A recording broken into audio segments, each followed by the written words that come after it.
बरेली लेकर चलते हैं, जहां पर प्रचार प्रसार के लिए पहुंचे हैं मुख्यमंत्री योगी आदित्यनाथ। क्या कुछ कह रहे हैं सुनाते हैं। बेकार बना है, ये राम भक्तों पर गोली चलाने वाले लोग हैं। एक और राम भक्तों पर गोली चलाते हैं और दूसरी तरफ इनके द्वारा अयोध्या में राम जन्मभूमि पर आतंकी हमला करने वाले, काशी में संकट मोचन मंदिर पर हमला करने वाले आतंकवादियों पर दायर मुकदमों को ये लोग वापस लेते हैं। और इसीलिए मैं कहने के लिए आया हूं, ये चुनाव राम भक्तों के बीच में, राम द्रोहियों के बीच में अब सीमित होकर के रह गया है। बहनों और भाइयों, मैं एक गाना सुन रहा था अभी कि राम भक्त ही राज करेगा दिल्ली के सिंहासन पर। बहनों और भाइयों, और पूरे देश के अंदर भी जब मैंने लोगों से पूछा कि फिर एक बार मोदी सरकार का नारा क्यों आप देते हैं, उन्होंने कहा इसलिए दे रहे हैं जो राम को लाए हैं हम,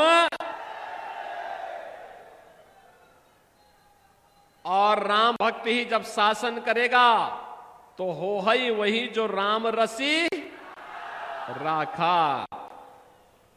ये तो तुलसीदास जी ने बहुत पहले बोल दिया है, और प्रभु तो यही चाहते हैं कि उनका भक्त ही राज करेगा। करेगा ना? करेगा ना? और इसके लिए हम लोग आए हैं आपसे कहने के लिए कि राम द्रोही दो ही लोग मोदी जी का विरोध कर रहे हैं, या तो राम द्रोही और या पाकिस्तान। आप देखिए इस समय पाकिस्तान और राम द्रोहियों के स्वर एक जैसे हो गए हैं। पुलवामा में भारत के जवान शहीद हुए और उस घटना को उस समय पाकिस्तान का एक मंत्री समर्थन कर रहा था, और पुलवामा के शहीदों के लिए उस समय पाकिस्तान की आतंकी घटना का समर्थन करने वाला वह मंत्री आज कांग्रेस के रायबरेली के प्रत्याशी का समर्थन में बयानबाजी करता है। बहनों और भाइयों, क्या राहुल गांधी के संबंध है पाकिस्तान से? मैं नहीं समझ पाया। क्या संबंध है? मैं नहीं समझ पाया। रहेंगे हिंदुस्तान में, वोट मांगेंगे रायबरेली में, और उनको समर्थन मिल रहा है पाकिस्तान से। आप मुझे बताओ, जिसका समर्थन पाकिस्तान करेगा, क्या आप उसका समर्थन करेंगे? क्या करेंगे? क्या रायबरेली उसका समर्थन करेगी? क्या? बहनों और भाइयों, मुझे बोलने में कोई संकोच नहीं कि एक और मोदी जी के नेतृत्व में 10 वर्ष में आपने बदलते हुए भारत को देखा होगा। दुनिया के अंदर सम्मान प्राप्त कर रहा है, देश की सीमाएं सुरक्षित हुई हैं, आतंकवाद और नक्सलवाद नियंत्रित हुआ है, विकास के बड़े बड़े कार्य हो रहे हैं।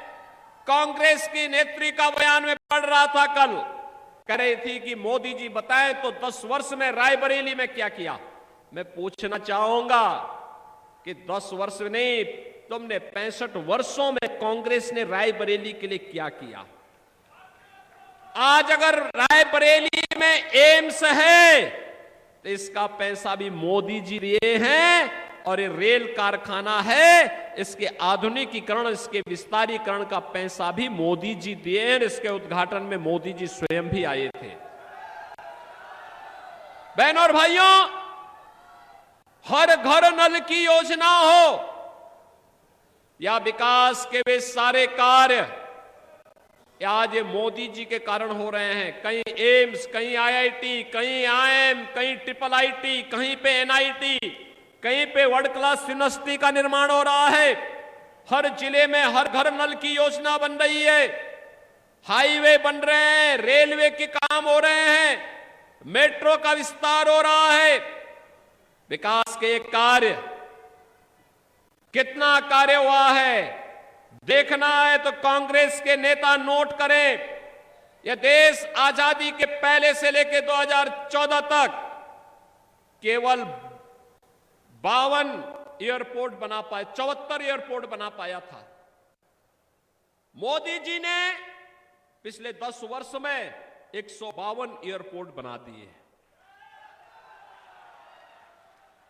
कांग्रेस समेत पहले से, आजादी के पहले से लेकर के 2014 तक जितना हाईवे बना था, आज उससे दुगने हाईवे बन गए हैं।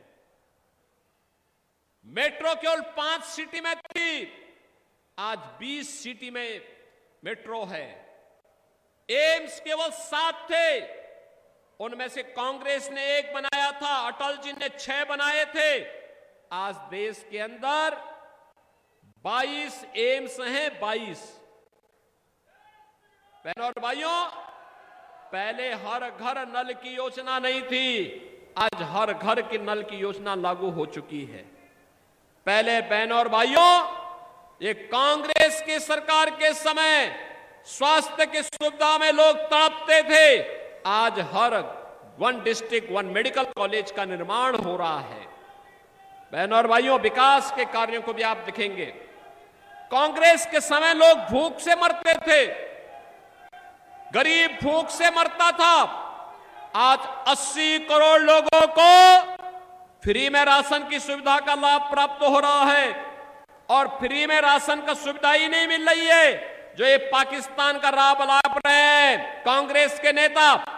मैं उनको पूछना चाहता हूं, मोदी जी ने 10 वर्ष में उतने गरीबों को खुशहाल जीवन को अग्रसर किया है जितनी पाकिस्तान की आबादी है, उससे ज्यादा 25 करोड़ लोग गरीबी रेखा से उभरे हैं भारत के अंदर।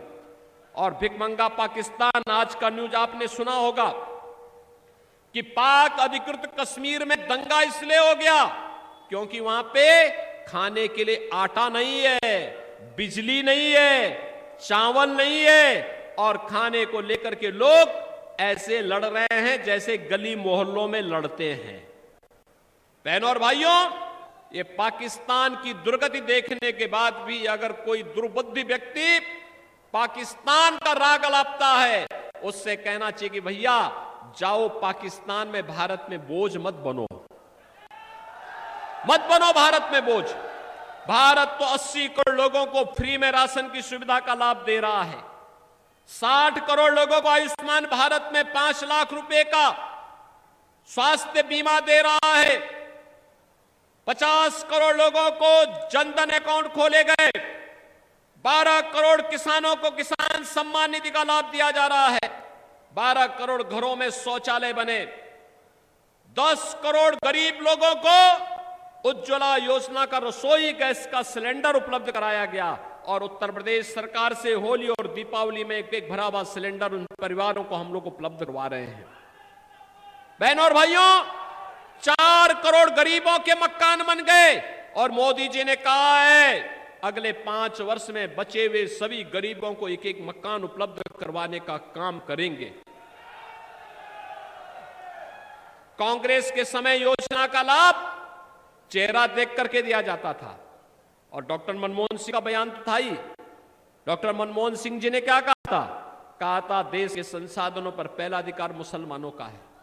हमारा दलित कहां जाएगा, पासी कहां जाएगा, लोधी कहां जाएगा, कुर्मी कहां जाएगा, हरिजन कहां जाएगा, दलित कहां जाएगा, अन्य गरीब कहां जाएगा। बहनों और भाइयों, मोदी जी ने गरीबी को ध्यान में रख करके, दलित वंचित को ध्यान में रख करके योजना का लाभ दिया। और सबका साथ और सबका विकास का नारा आज देश के लिए एक मंत्र बन गया है।